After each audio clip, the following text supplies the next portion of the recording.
So hey guys, welcome back to my channel. मैं आ चुकी हूँ एक नए वीडियो के साथ जो कि हेयर फॉल सॉल्यूशन पार्ट 2 है। तो चलिए वीडियो को स्टार्ट करते हैं और एंड तक मेरे साथ बने रहिएगा।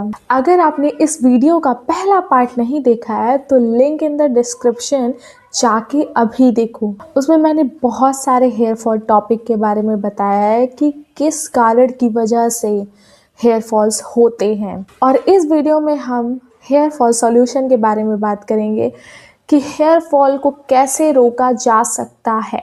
सो गाइस, पहला टॉपिक ये है डैंड्रफ। डैंड्रफ से तो कोई भी पीछा नहीं छुड़ा सकता है, खुद डॉक्टर भी पीछा उससे नहीं छुड़ा सकते हैं। बट ये है कि आप उस पर काम कर सकते हैं डैंड्रफ पे। सो गाइस, डैंड्रफ भी बहुत प्रकार के होते हैं। जैसे कि अगर आपको नॉर्मल डैंड्रफ है तो उससे कोई भी प्रॉब्लम नहीं है, वो जल्दी से ख़त्म हो सकता है।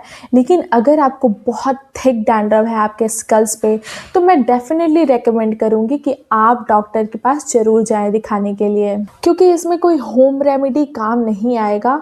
अगर आप डॉक्टर को दिखाते हैं तो वो डेफिनेटली अपनी सजेशन के हिसाब से आपको शैम्पू भी रिकमेंड करेंगे, और हो सकता है कि वो आपके स्कल्स को देख के, आपके डैंड्रफ की मात्रा को देखकर आपको मेडिसिन्स भी लिख सकते हैं। सो गाइस, हम बात करेंगे नॉर्मल डैंड्रफ के बारे में। हम इसको कैसे जल्द से जल्द ख़त्म कर सकते हैं या फिर कम कर सकते हैं। अगर हम लोग इसके ऊपर बहुत अच्छे से वर्क करें हफ्ते में ही, तो वो जल्दी से जल्दी आपका पीछा छोड़ देगा। सो गाइस, हम बात करेंगे कि आपको अपने बाल हफ्ते में कितने दिन धुलना है। तो मेरे हिसाब से और मेरे डॉक्टर ने ये रिकमेंड किया था कि आप हफ्ते में 3 दिन बाल धुलिए। अगर आपके बाल जल्दी गंदे होते हैं तो आप 3 दिन बाल डेफिनेटली धुलें, और अगर आपके बाल थोड़े से कम गंदे होते हैं तो आप हफ्ते में 2 दिन बाल ज़रूर धुलें। ये बहुत इम्पॉर्टेंट है गाइस, क्योंकि अगर आप बाल धुलते हैं तो आपके जो पोर्स हैं हेयर्स के, वो ओपन होते हैं और उनको थोड़ी सी एयर मिलती है सांस लेने के लिए। सो गाइस, अब हम बात करेंगे कि बालों को कैसे धुलना चाहिए। I know this is very simple thing, but कई लोगों को नहीं पता होता है कि किस तरीके से बाल धुलना चाहिए। सो गाइस, मेरी बातों को बहुत ध्यान से सुनिएगा। अगर आपके डॉक्टर आपको कोई भी शैम्पू रेकमेंड करते हैं तो उससे ही बाल धुलें, या फिर कोई भी शैम्पू अगर आपको सूट करती है तो उससे ही बाल धुलिए, और भी कोई भी न्यू ट्राई करने की कोई ज़रूरत नहीं है, क्योंकि इससे भी हेयर फॉल होते हैं। तो रही बात बालों को कैसे धुलना है, तो शैम्पू आप अपने पाम पर लीजिए और उसको थोड़ा सा पानी लेकर रब कीजिए एंड अपने सारे बालों में लगा लीजिए हर जगह। बट गाइस, आपको अपने नाखूनों का इस्तेमाल नहीं करना है, आपको अपने पाम का इस्तेमाल करना है या फिर अपने फिंगर्स का इस्तेमाल करना है धुलने के लिए। और जब आप पूरे शैम्पू को अपने बालों में यूज़ कर लेते हैं अच्छे से, देन उसके बाद अपने बालों को आप नॉर्मल पानी से ही धुलिए, क्योंकि गाइस पानी का भी बहुत ज़्यादा इम्पोर्टेंस है यहाँ पर। अगर आप ज़्यादा ठंडे पानी से धुलते हैं तो वो हमारे बाल बहुत ज़्यादा फ्रिज़ी हो जाते हैं, जैसा कि कई लोग जानते होंगे कि उनके बाल जल्दी फ्रिज़ी हो जाते हैं। और अगर आप बहुत ज़्यादा गर्म पानी यूज़ करते हैं या फिर गर्म पानी यूज़ करते हैं तो उससे भी आपके डैंड्रफ होने के कारण बन सकते हैं। तो इसी वजह से मैं रेकमेंड करूँगी कि आप नॉर्मल पानी से ही बाल धुलिए। वैसे गाइस, मैंने सर्च भी किया है एंड मेरे डॉक्टर ने भी कहा है कि नॉर्मल पानी से ही बाल धुलना चाहिए, ताकि वो फ्रीज़ी भी ना हो और ड्राई भी ना हो और डैंड्रफ का भी प्रॉब्लम ना हो। सो गाइस, अब हम बात करेंगे हेयर ऑयलिंग की। जैसा कि हमारे बालों को हेयर ऑयलिंग की बहुत ज़्यादा ज़रूरत होती है, जिस तरीके से प्लांट को पानी की ज़रूरत होती है ग्रो करने के लिए, उस तरीके से हमारे बाल को ऑयल्स की ज़रूरत होती है ग्रो करने के लिए। वही हमारे पोषण है एक तरीके से। सो गाइस, बाल अगर बहुत नाजुक हो जाएंगे तो ऑफकोर्स वो झड़ेंगे ही, तो हेयर ऑयलिंग करके डेफिनेटली धुलें। अगर आप थोड़ा सा लेट हो रहे हैं तो 1 घंटा पहले भी आप हेयर ऑयलिंग करके बालों को धुल सकते हैं, बट हेयर ऑयलिंग ज़रूर करें, क्योंकि उससे आपके बालों को थोड़ा सा तो पोषण मिल सकता है और उससे वो ग्रो भी होंगे। सो गाइस, अब हम बात करेंगे कि हम अपने बालों को धुलने के बाद कैसे ड्राई करें। This is very important guys, क्योंकि कई लोग कई सारी चीज़ें इस्तेमाल करते हैं बालों को ड्राई करने के लिए, और उस कारण की वजह से भी, वो तो बहुत इम्पॉर्टेंट कारण है, और उस कारण की वजह से भी बाल बहुत नाजुक हो जाते हैं और उससे हेयर फॉल बहुत ज़्यादा होता है। सो गाइस, बहुत सारे बॉयज़ हैं, बहुत सारी गर्ल्स हैं, मैक्सिमम गर्ल्स अपने बालों को ड्राई करने के लिए बहुत सारी मशीन्स का इस्तेमाल करती हैं, ब्लो ड्रायर का इस्तेमाल करती हैं।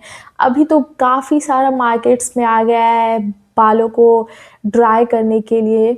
बट गाइस, वो हीट जो होता है आपके बालों पे जो लगती है, वो भी आपके बालों को इतना बेजान बना देती है, इतना बेजान कि वो लिटरली अंदर से कहता होगा कि बस मेरे ऊपर जुल्म मत करो। सो गाइस, हम लोग अपने बाल को ड्राई करने के लिए नॉर्मल चीज़ों का भी इस्तेमाल कर सकते हैं। लाइक हम लोग अपने टॉवल्स का इस्तेमाल कर सकते हैं अपने बाल को ड्राई करने के लिए। सो गाइस, पहले के ज़माने में ये सब मशीनें नहीं हुआ करती थी, ये सब ब्लो ड्रायर वगैरह नहीं हुआ करते थे, फिर भी पहले की लेडीज़ अपने बालों को ड्राई कर लेती थी। वो बहुत नॉर्मल चीज़ें था, वो कॉटन के कपड़े यूज़ करती थी या फिर टॉवल्स यूज़ करती थी अपने बालों को ड्राई करने के लिए। दैट्स वाई उन लोग के बाल बहुत घने होते थे और बहुत सुंदर होते थे। नॉर्मल ही वो चीज़ें कुछ भी ना लगाकर फिर भी वो बहुत सुंदर दिखती थी। सो गाइज़, हम भी इन मशीनों का ना यूज़ करके हम लोग भी नॉर्मल चीज़ों का इस्तेमाल करके अपने बालों को ड्राई कर सकते हैं। सो अब हम बात करेंगे कि हम कौन सा ऑयल यूज़ करें अपने बालों की चंपी के लिए। सो गाइज़, मार्केट में बहुत सारे प्रोडक्ट हैं हेयर ऑयलिंग के लिए, लेकिन मैं सब हेयर ऑयल यूज़ करने के लिए मैं सजेस्ट नहीं करूँगी, क्योंकि काफ़ी मैंने लोगों से पूछा भी है और बहुत लोगों से कन्वर्सेशन किया है कि कौन से हेयर ऑयल ज़्यादा बेटर है। सो गाइज़, वो कौन सा हेयर ऑयल है जिसको बहुत ज़्यादा रेटिंग मिली है? That's coconut oil. जी हाँ, वो मेरा पर्सनल फेवरेट हेयर ऑयल है। मैं उसको कह सकती हूँ, मैं बचपन से उसे यूज़ कर रही हूँ और लिटरली मैं अभी तक उसे यूज़ कर रही हूँ, और प्योरली वो कोकोनट से ही बनता है। सो गाइज़, अगर आप हेयर ऑयलिंग के लिए कोई भी हेयर ऑयल प्रोडक्ट बाय करना चाहते हैं तो मैं सजेस्ट करूँगी कि डेफ़िनेटली आप इसको बाय करिए। ये बहुत प्योरिटी से बनाया जाता है और आपके बाल बहुत अच्छे रहेंगे। इसको यूज़ करने के बाद आपके बाल बहुत सिल्की, स्मूथ एंड घने भी होंगे, और बाल जिनके लंबे भी नहीं हो रहे हैं उनके बाल लंबे भी होंगे।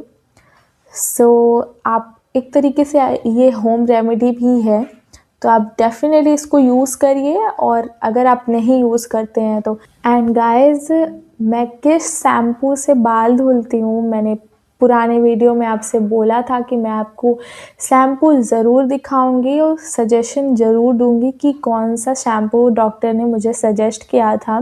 The picture may be the video definitely I will gonna share with you. ये शैम्पू बहुत अच्छा है। आप अगर आप इसको यूज़ करते हैं तो आपके सारे डैंड्रफ को निकाल देता है, और प्लस आपके बाल को बहुत ही सिल्क एंड शाइनिंग बनाता है। इसका टेक्सचर बेसिकली एक सोप की तरह होता है, बाकियों के शैम्पुओं की तरह नहीं। क्योंकि मैं बहुत नॉर्मल चीज़ बोलूँगी, अगर आप बहुत सारी कंपनियों का अगर आप देखे होंगे शैम्पू यूज़ करते होंगे तो आपने देखा होगा कि उस शैम्पू में थोड़ी सी जो चिपचिपाहट होती है वो एक्चुअली होती है उसमें, बट इस शैम्पू में कोई भी आपको चिपचिपाहट फ़ील नहीं होगा। अगर आप इसको यूज़ करते हैं तो आपका सारा जो शैम्पू होता है पानी डालते ही सारा धुल जाएगा अच्छे से।